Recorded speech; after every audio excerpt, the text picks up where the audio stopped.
नमस्कार, मैं हूं के बनारस वाले। एक नई क्राइम स्टोरी के साथ फिर मैं हाजिर हुआ हूं आप सभी के साथ। बात करते हैं एक ऐसे परिवार की जो बेहद गरीब है, छोटा परिवार है लेकिन खुशहाल परिवार है। उस परिवार में मात्र 3 सदस्य हैं। एक पिता है, एक माँ है और एक बेटी है। ये परिवार बहुत ही खुशहाली से एक गांव में रहता था, लेकिन ये जो घटना है ये 2020 की है। 2020 में पिता की तबीयत अचानक बेहद खराब हो जाती है और इतनी खराब होती है कि उसकी मृत्यु हो जाती है। और उसकी मृत्यु होने के बाद उस परिवार पर मानो पहाड़ टूट पड़ता है। उसकी पत्नी को कुछ भी समझ में नहीं आता कि अब परिवार की जीविका चलाने के लिए वो क्या करे। वो बड़ी ईमानदारी से कोशिश करती है कि उसे गांव में ही कोई छोटा सा रोजगार मिल जाए, लेकिन उस गांव में उसके लिए कोई भी रोजगार नहीं था। सो वह मजबूर हो जाती है कि शहर चला जाए। एक दिन वो निर्णय करती है, अपनी बेटी से भी बताती है कि वो शहर जाएगी, कोई छोटा मोटा काम देखेगी और पैसे कमाएगी और अपनी बेटी को पढ़ाएगी और एक बढ़िया नौकरी दिलवाएगी अपनी बेटी को।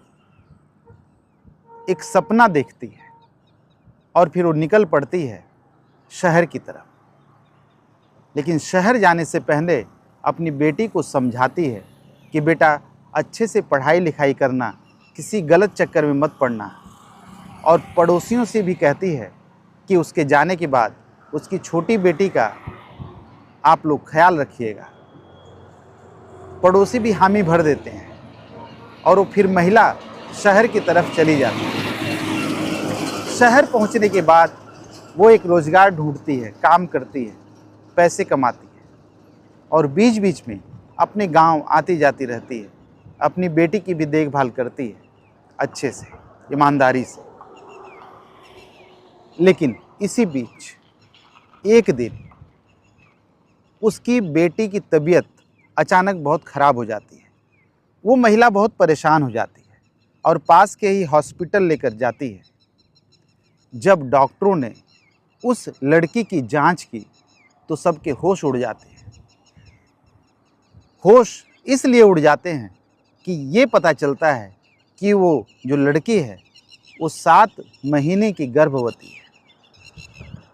अब उस माँ का रो रो के बुरा हाल हो जाता है।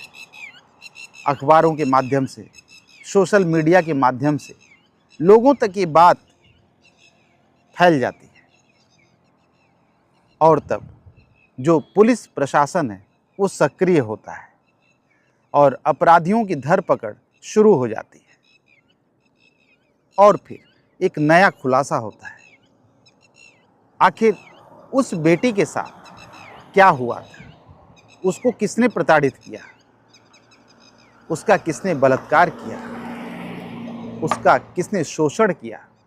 क्योंकि एक तो वो गरीब लड़की है, ऊपर से छोटी जाति की, और उसी गांव में रहने वाले ऊंची जाति के लोग और दबंग। जी हाँ, ये पूरी कहानी हम आपको सुनाते हैं। आइए विस्तार से। दोस्तों, ये जो घटना है 2023 की है। 2023 आंध्र प्रदेश का एक ज़िला है सत्य साई, और सत्य साई ज़िला में इस घटना को अंजाम दिया गया 2023 में, जिसका खुलासा अब हुआ है। तो चूँकि लड़की जो है वो 7 महीने की प्रेग्नेंट थी, और जब उसकी माँ ने ये बात सुनी, डॉक्टरों ने जब बताया, तो उसका रो रो कर बुरा हाल हो गया। लड़की पूरी सच्चाई नहीं बता रही थी, लेकिन माँ ने पुचकारा, साहस दिया। तब लड़की जाकर कहीं इस पूरी घटना को लोगों को बताया। इस घटना की शुरुआत होती है 2023 में। कक्षा 8 में पढ़ने वाली वो लड़की होती है और उसका एक सहपाठी होता है। दोनों बैठकर कहीं बात कर रहे होते हैं, और ये जो बात का जो सिलसिला है वो मोबाइल में रिकॉर्ड हो जाता है। मोबाइल में रिकॉर्ड होने के बाद किसी को कुछ भी पता नहीं चलता, उस लड़की को भी पता नहीं चलता, लेकिन 2-4 दिन 5 दिन ऐसे गुजर जाते हैं। और गुजरने के बाद फिर एक लड़का उस लड़की के पास आता है अपने एक दोस्त के साथ और कहता है कि जो तुमने बातें कही हैं, जो तुम बैठ के बात करी थी, वो सारी रिकॉर्डिंग मेरे पास है और इस रिकॉर्डिंग को, इस वीडियो को, इस फ़ोटो को मैं तुम्हारी मम्मी को दिखाऊंगा, फेसबुक पर अपलोड कर दूंगा, इंस्टाग्राम पे डाल दूंगा, ये मैं पूरी सच्चाई पूरे गांव को बता दूंगा।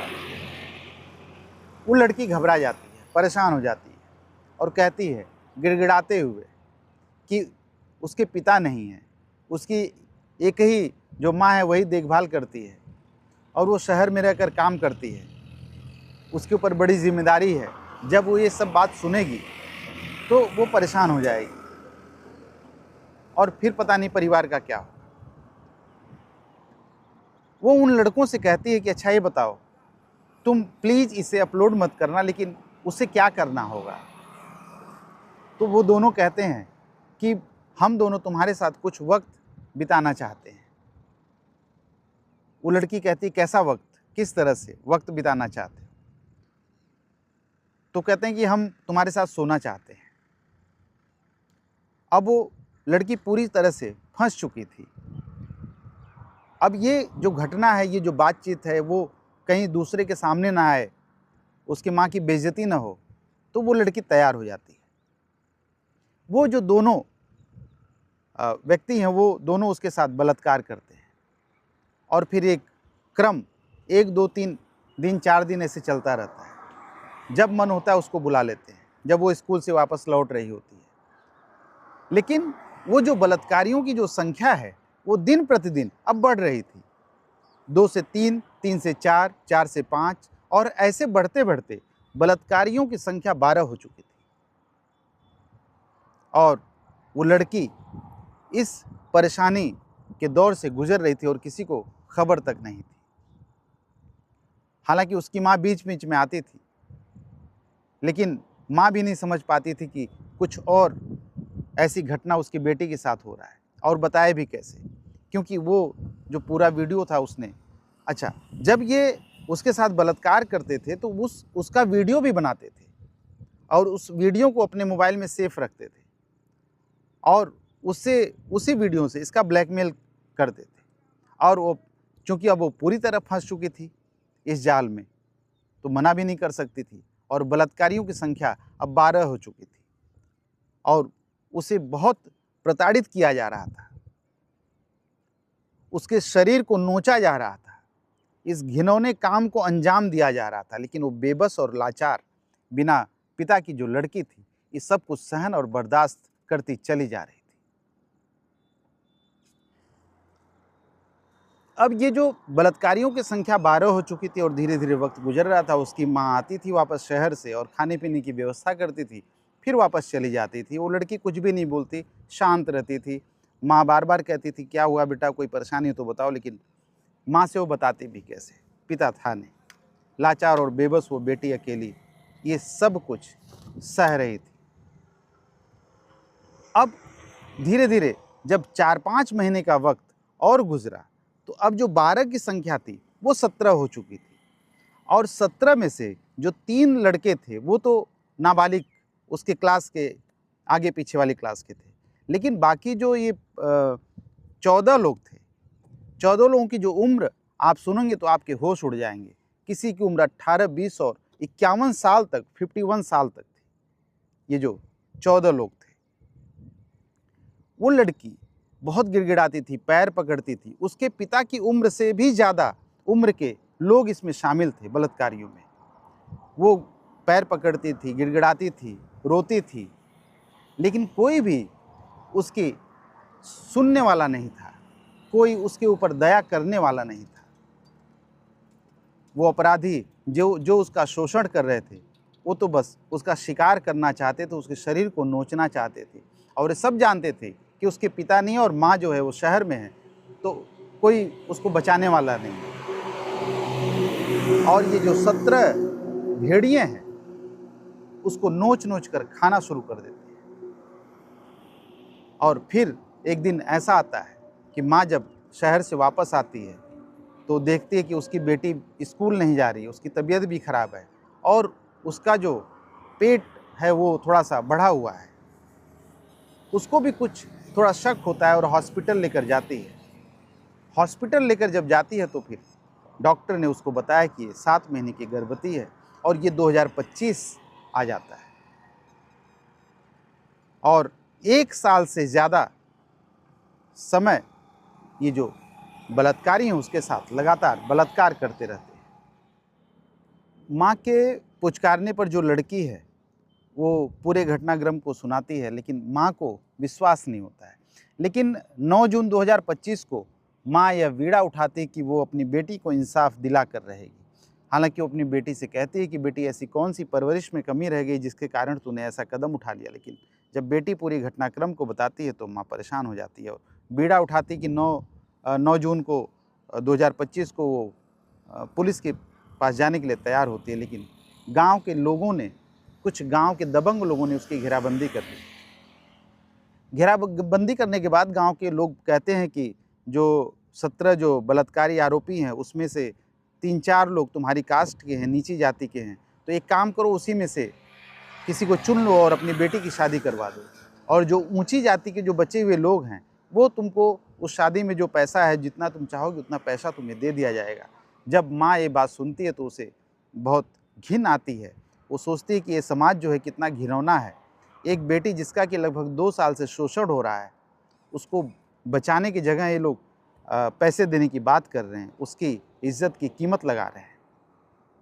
अब वो पुलिस के पास पहुंच जाती है। पुलिस के पास पहुंचने के बाद वो पूरे अपने दुख दर्द को बयां करती कि कैसे उसके पति की मृत्यु हुई और किस तरह से, किस हालत में, किस हालात में वो शहर जाने के लिए मजबूर होती है और पड़ोसियों के ऊपर जिम्मेदारी अपनी निभाने के लिए कहती है और बेटी से भी कहती है, लेकिन ये जो गांव के कुछ लोग और उसके जो सहपाठी हो इस तरह की उसके साथ हरकत करते हैं।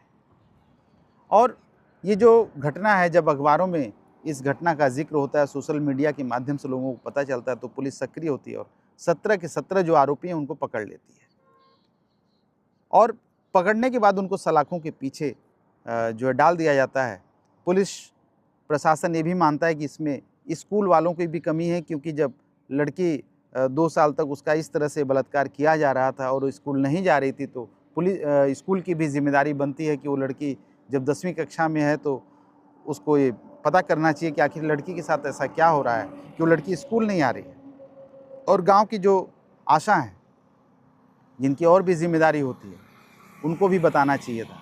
तो पुलिस ने इनके ऊपर भी आरोप लगाया है कि ये भी जो समाज में जो जिम्मेदारियां इनको निभानी चाहिए, सब लोगों ने अपनी जिम्मेदारियों को ठीक से नहीं निभाया।